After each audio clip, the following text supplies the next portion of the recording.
गुरुजी, अच्छे लोग को बुरे लोगों को अच्छा और अच्छे लोगों को बुरा क्यों बोलते हैं लोग? कौन बोलता है? जैसे कि आप अच्छे कर्म करते हो, माताओं की सेवा करते हो और गऊओं की सेवा करते हो, आप लोगों को लोग बोलते हैं पाखंडी है, ढोंगी बाबा है। और जो एक नेता अभिनेता है जो दारू पीना सिखाते हैं, गुटखा खाना सिखाते हैं और जुआ खेलना सिखाते हैं, उन्हें लोग बोलते हैं बहुत अच्छे एक्टर है ये तो। कलयुग है बेटा। इस कलयुग में बुरे लोगों को अच्छा कहा जाता है, अच्छे लोगों को बुरा कहा जाता है। इस कलयुग में झूठ का बोलबाला है, सच कहीं कहीं है। इसलिए कलयुग ये युग धर्म है, यहाँ अच्छे लोगों को बुरा ही कहा जाता है। आम के पेड़ पर ही पत्थर और लाठियां बरसाई जाती जी हैं, गुरुजी। वरना बबूल की तरफ कौन पत्थर फेंकता है। जी राधे राधे गुरुजी। और किसका सवाल?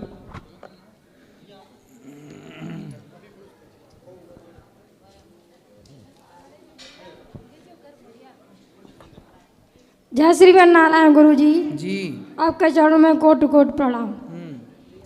गुरुजी, मेरा प्रश्न ये है कि सेवा भक्ति करते हैं तो दुख क्यों होता है ज़्यादा? दुख क्यों?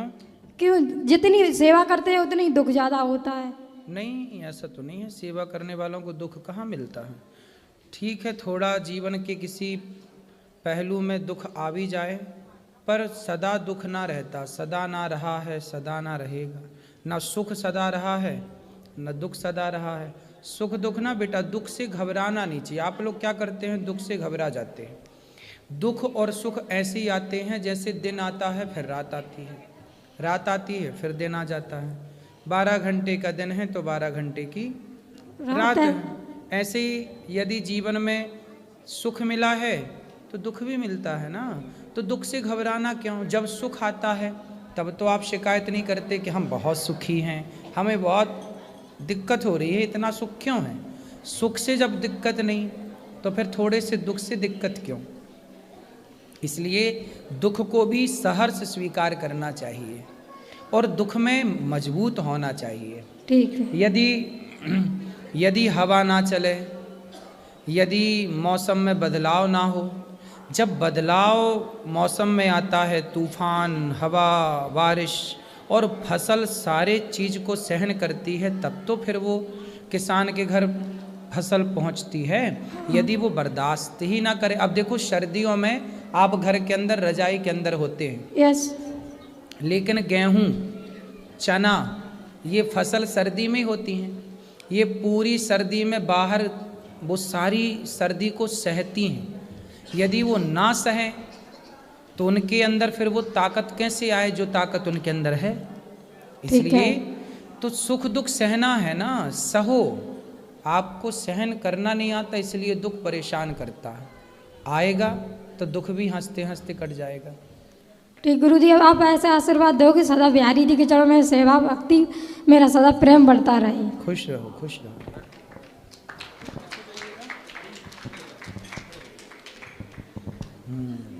गुरुजी राधे राधे जी। गुरुजी, मेरा ये प्रश्न है कि मैं पर साल आई थी तो लड्डू गोपाल ले गए थे, तो मैं सत्यनारायण भगवान की कथा कराए थे, तो ठीक है ना? हाँ सही है। और लोग गांव में कहते हैं कि लड्डू गोपाल को घर में नहीं रखना चाहिए मेरे यहाँ। फिर गांव के लोगों के हिसाब से घर में किसको रखना चाहिए? ऐसे बोलते हैं हमको। नहीं, उनसे पूछा नहीं आपने कि गांव में आप लोगों के हिसाब से किसको रखें? और नहीं, उनके हिसाब से किसको रखे पूछा नहीं आपने इस सवाल? नहीं, हम उन लोग के मुंह नहीं लगना चाहते। अरे राम राम, बस वो ही पूछेंगे, तुम भी तो कुछ पूछा करो। और अब सुनो, अब गांव वालों से पूछना जी कि तुम्हारे हिसाब से किसको रखें, जी, है ना? जी ठीक है। किसको रखें? उन लोग से पूछना तुमने किसको रखा, पड़ोसन को? और आप कहते हो गोपाल गुरुजी को की, रखा है। आप कहते हैं कि भक्ति करने हमें, हम 3 साल से भक्ति कर रहे हैं। लड्डू गोपाल का हम पूरा सब कुछ करते हैं, अपने पति परमेश्वर का भी सब कुछ करते हैं। और गांव में सब, मेरी जेठानी तो सब जने क्या कहते हैं कि बड़ी पुजारी बनी है, भक्ति बनी है, जब गलती करती थी सब भूल गई है, वो सब कुछ क्या क्या कहते हैं हमको। कौन बोलता है? जैसे जेठानी मेरी है और अगल बगल की।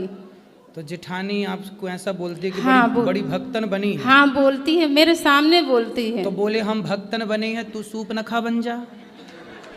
भाई हम तो कुछ बने ही हैं, तुम भी तो कुछ बनो। पर मैं बड़प्पन के लिहाज करती हूँ, जवाब नहीं अरे देती इन हूँ। दुष्टों के लिए क्या बड़प्पन, जो ज्यादा ऐसे उल्टा सीधा बोले उनको थोड़ा जवाब देना सीखो। ठीक है। जो ज्यादा मीठा होता है ना, गन्ना ज्यादा मीठा होता है जी, तो लोग जी। उसे कोल्हू में पेरते हैं, जी है ना। ठीक। तो थोड़ा ज्यादा मीठे ना बनो और जवाब दिया करो। जेठानियों को एक बार बोल दोगी ना तो सदा के लिए चुप हो जाएगी। ठीक है गुरुजी, आपका आशीर्वाद मेरे परिवार पर बना रहे। श्री राधे राधे। जेठानी को क्या बोलोगी बताओ? वही आप बोले हैं ना, थोड़ा जवाब दे देंगे। दे देना, तुम ठीक सीधी है। हो ना। ठीक है गुरुजी, राधे राधे। ठीक है। राधे राधे प्रभु जी। जी जी प्रभु जी, मैं जो है कि आपसे 5 साल पहले से जो प्रयासरत था मिल रही है सर, लेकिन सर मैं यहाँ पे आ नहीं पा रहा था। हमारे मौसा मौसी जी हैं, ये लोग टिकट भी मेरा निकाले, लेकिन मैं यहाँ पे आ नहीं पा रहा था, किसी कारणवश अड़चन आ जाती थी। फिर मेरी पत्नी ने कहा गुरुजी कि आप अपने एक बार जो है कि जिससे दिल से मानते हो उनसे कहिए। तो गुरुजी, मैं माता वैष्णो देवी का भक्त हूँ, मैं वहाँ पर जाता हूँ और मैं उनसे कहा मन से कि गुरु जो कि मैं एक बार वहाँ अनुरुद्धाचार्य जी का दर्शन करना चाहता हूँ। माता रानी अगर उचित हो तो हमें वहाँ पे भेजिए, नहीं तो फिर जैसा आप समझिए। गुरुजी 2 महीने सर हुआ और मेरे मौसा जी जो है कहें कि टिकट निकाल दिए हैं वृंदावन चलने के लिए, चलोगे ना। लेकिन गुरुजी मैं खुश नहीं हुआ, इसलिए कि मैं 3 बार नहीं आ पाया टिकट निकलवा कर गुरुजी। लेकिन सर इस बार अड़चन नहीं आया और मैं जब गुरुजी यहाँ पे आया तो मैं कथा में बैठ नहीं पाया। उसके बाद गुरुजी मैं प्रश्न उत्तरी में आया, लेकिन मैं वहाँ पर भी आपका दर्शन नहीं हुआ। फिर गुरुजी मैं मायूस होकर जा रहा था, लेकिन अचानक सर जो बाहर हैं उन लोगों से पूछा, कहने गुरुजी चले गए कहीं। लेकिन सर 1 मिनट भी नहीं हुआ, आप सायरन बजा आप आ गए और जो गेट पर खड़े हुए मैं सर गुरुजी आपका पैर पकड़ के लेट गया। इसमें गुरुजी मैं ये चाहता हूँ कि इसमें मेरे माता रानी का आशीर्वाद है कि मैं यहाँ पे आया हूँ या ऐसे ही? माँ भगवती से कहा आपने तो माँ ने सुन ली आपकी पुकार। जी गुरुजी। और किसका सवाल? गुरुजी राधे राधे। जी गुरुजी मेरा सवाल था, अगर घर में कभी कोई अशुद्धि हो जाती है या किसी की मृत्यु हो जाती है तो उस समय भक्ति पूजा कर सकते हैं नहीं कर सकते हैं? पूजा ही क्यों बंद करनी है? जब घर में कोई दिक्कत जाती है तो लोग ये क्यों नहीं कहते कि क्या आप झूठ बोलना छोड़ दें? भाई घर में दिक्कत है छल करना छोड़ दें, भाई घर में दिक्कत है कपट करना छोड़ दें। बुरे काम कोई नहीं छोड़ता, जरा सा कुछ हुआ पूजा करना छोड़ देते हैं। क्यों ऐसा? आप बताओ क्यों ऐसा? अब ये शास्त्रों में है कि कहते हैं कि मतलब 10 दिन तक या 12 दिन तक घर में शुद्धि रहती है तो पूजा भक्ति नहीं कर सकते। नहीं नहीं, देखो पूजा मतलब क्या है?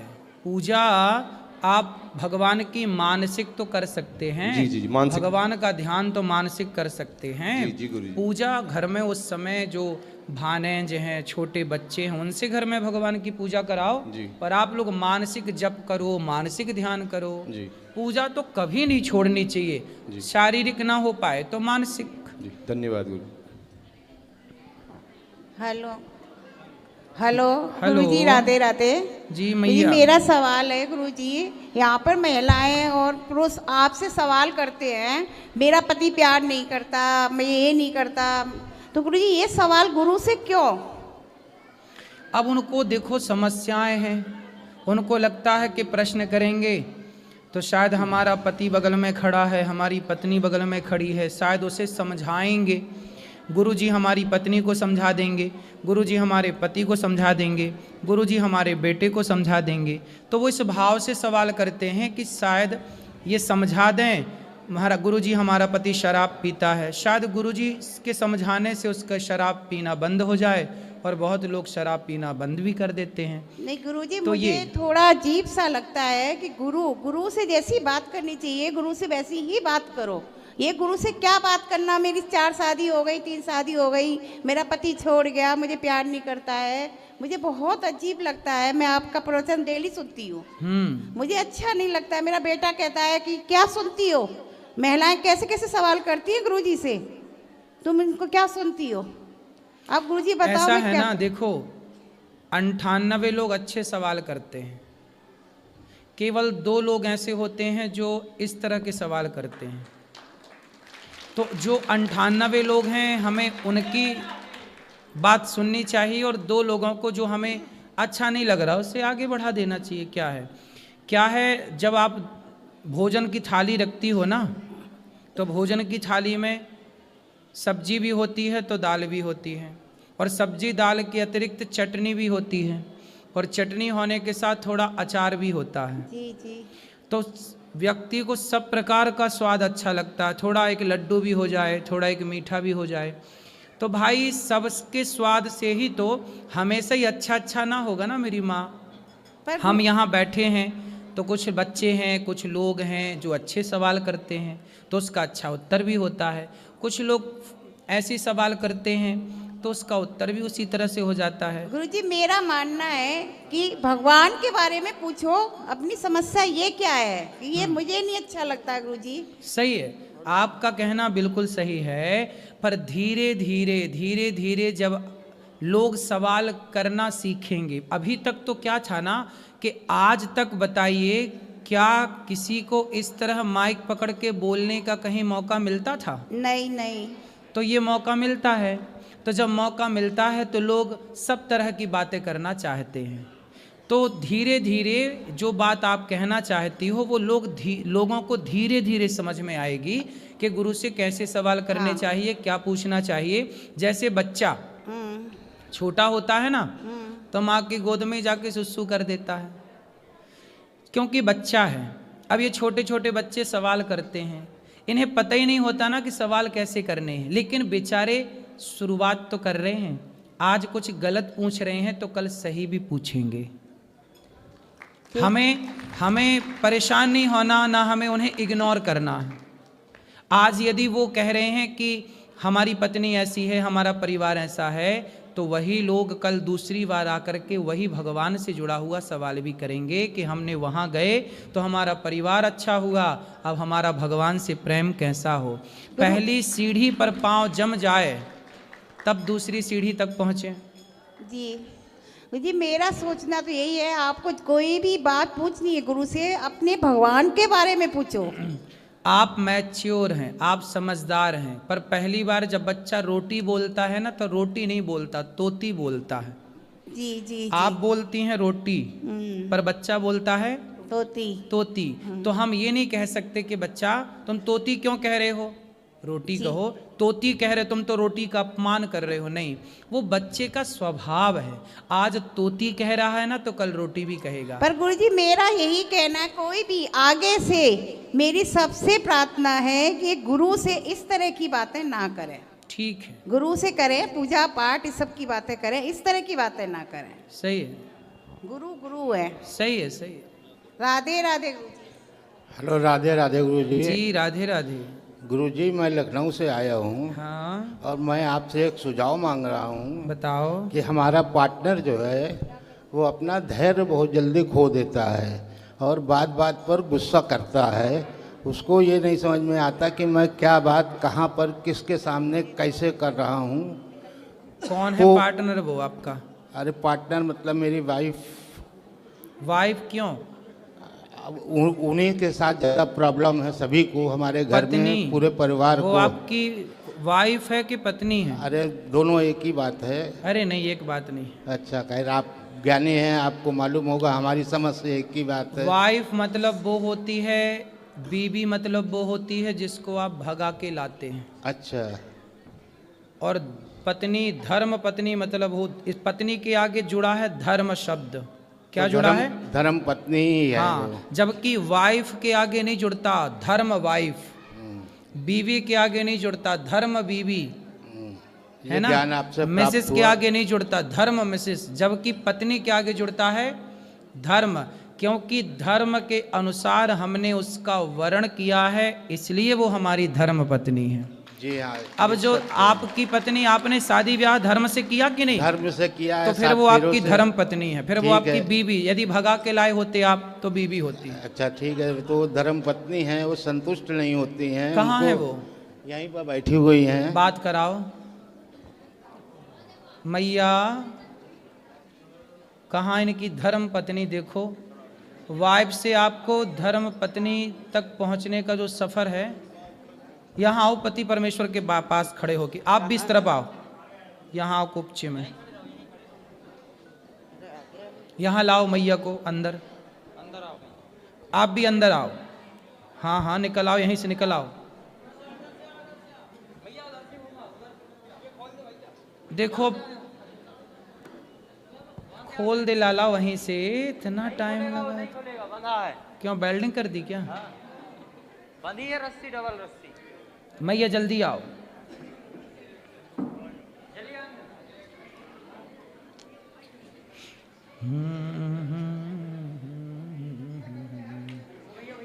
यहीं आ जाइए, यहीं आ जाइए, यहीं।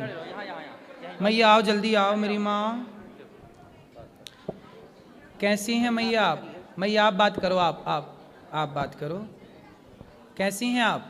ठीक है। क्या नाम है आपका? शशि गुप्ता। शशि गुप्ता। ये आपके कौन हैं? पति हैं। पति। तो आप इनसे बात नहीं करती? करते हैं, वो मेरी कोई बात नहीं मानते हैं। नहीं मानते? नो। तो आप काहे नहीं मानते इनकी बात? अब बुढ़ापे में तो मान लो कुछ बात अभी तक मारते हैं हमको, बहू है दामाद है, मारते हैं। ये बताइए, हम समझदार हैं, हमारे बच्चे सब समझदार हैं, बेटियां दोनों हमारी, एक प्रोफेसर है और एक जो है तो बैंक में है, सब समझदार हैं, सब पूरे परिवार को समझते हैं, मगर ये नहीं समझती हैं तो आप कि इतने वो बड़े हमारा हैं। परिवार है। और ये इनकी नाजायज़ बातें कैसे कोई मान ले? जायज़ बात तो हम मानते ही हैं, लेकिन अब ये कहें कि हम अभी खड़े हो जाओ, अब हमारे अभी मान लो तकलीफ़ है, हम नहीं खड़े हो पा रहे हैं, तो इनको पेशेंस रखना, धैर्य रखना चाहिए, बस ये क्रोधित हो जाएंगे। मैं आपकी बात से सहमत हूँ। आप बहुत पढ़े लिखे हैं, आपका परिवार, आपके बच्चे बड़े बड़े हैं, बहुएं बड़ी बड़ी हैं, समझदार हैं, नौकरी कर रही हैं, आप अपनी पत्नी को मारते हैं?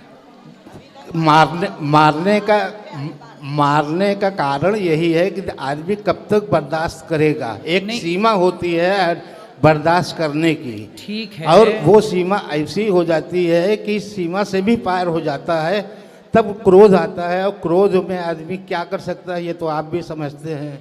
यहाँ तक कि आत्महत्या तक मैं करने की कोशिश कर चुका हूँ इन्हीं की वजह से। नहीं तो क्रोध इतना क्यों करना है? चलो जब गलत बात होती है तो कैसे कोई न लड़के, अब मुंह पर माँ है, माँ के मुंह पर तो बच्चे नहीं कह पाते हैं, लेकिन पीठ पीछे तो समझते हैं। मैं आपकी बात से सहमत हूँ, अभी मैं मैया को समझाऊंगा, पर मुझे आप आज ये वचन दे दो कि नारी पर तो हाथ नहीं ही उठाना चाहिए। मैं चाहता भी नहीं हूँ कि मैं किसी पर हाथ उठाऊँ, क्या नारी हो चाहे बच्चे हो। बच्चे हमारे बड़े हो गए, जब तक छोटे थे ना समझते तब तक मैंने उनको मारा, अब मैंने कभी उन बच्चों पर कभी हाथ नहीं उठाया, आज 20 साल से ज़्यादा हो गया है। बच्चों पे हाथ उठाना छोड़ दिया है तो पत्नी पे भी पत्नी पर भी नहीं उठाता हूँ, लेकिन वही है ना कि इतना क्रोध दिला देती हैं। जब आपको गुस्सा आए ना, हाँ, तो आप एक उंगली उठाओ, इसको ऐसे उठाओ, इसको यहाँ रखो, वो करता हूँ। हाँ। दिन भर में अगर ये 100 बार बोलेंगी तो मैं 80 बार 70 बार जो है चुप रहता हूँ। अच्छा। लेकिन 30 बार तो बोलना ही पड़ जाता है कि कैसे क्या करें। मैया बात करो। मैया काहे ऐसा बोलती हो कि ये देखो चुप नहीं रह पाते? आप ही चुप रह लो।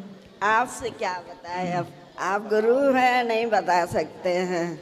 फिर भी आप ना बोला करो। देखो आप लोगों की इतनी उम्र हो गई, आप लड़कपन आपका बीत गया, जवानी आपकी बीत गई, अब आपका बुढ़ापा है। आपके बच्चे भी मेरे से बड़े हैं, मेरे से उम्र में बड़े होंगे, पोता भी आपका होगा। अब आप इतने बड़े हैं, समझदार हैं, इसलिए मैया आप एक मंत्र मेरा याद कर लो। किसी भी परिस्थिति में अब आप हर कुछ भी हो, आप ये समझो कि जो है सब ठीक है, भगवान का नाम बोलो, आप कुछ भी मत बोलो। मैं तो यही करती हूँ, कुछ भी मत बोलो। मैं आप ही दिन भर कथा सुनती हूँ, आप ही उसमें रहती हूँ। अब कुछ भी नहीं बोलोगी आप। हाँ। जब आप कुछ भी नहीं बोलोगी तो इन्हें गुस्सा नहीं आएगा, जब इन्हें गुस्सा नहीं आएगा तो ये आप पर हाथ नहीं उठाएंगे। अरे कोई बात गुरुजी नहीं मानते, कोई बात है, कोई बात नहीं मानते। नहीं मानते? कोई बात नहीं तो मानते। कोई बात नहीं, ये तभी नहीं, मैं नहीं बोलती हूँ। ये नहीं मानते ना तो मत मानने दो। बहू का पक्ष लेंगे, बेटियों का पक्ष लेंगे, बस हम ही को मारे पीटेंगे। ये गलत बात है ना। अब ये कह रही हैं कि बहू का पक्ष लेते हैं, बेटी का पक्ष लेते हैं। क्या वो समझदार नहीं है? क्या वो ये नहीं जानते कि हमारी माँ सही है या गलत है? अरे भगवान, अब ये उम्र ये डिसाइड करने की नहीं है कि सही है कि गलत तो है। वो जब माँ सही ही होती है, माँ गलत नहीं होती। माँ क्या से गलत हो जाएगी? ऐसा कौन सा ये काम करती है? माँ तो सही होती है, लेकिन माँ का व्यवहार, जैसे आपके यहाँ पर इतनी माएँ आती हैं, तो कभी आपने माँ से ये नहीं पूछा कि आपने ऐसा व्यवहार क्यों किया जो आपको लड़कों ने निकाल दिया? कुछ माँ का व्यवहार भी तो गलत होता है। अच्छा, जिसकी वजह से बच्चे प्रताड़ित होकर निकाल देते हैं। माँ का व्यवहार कितना भी गलत हो, लेकिन बच्चों को ये अधिकार तो नहीं है कि वो अपनी माँ को लात मारें या थप्पड़ मारें। लात नहीं मारते, थप्पड़ नहीं मारते हैं, ये गलत है। उन्होंने कभी नहीं मारा, हमेशा इन्हीं को शांत किया है। जो गौरी गोपाल आश्रम में वृद्ध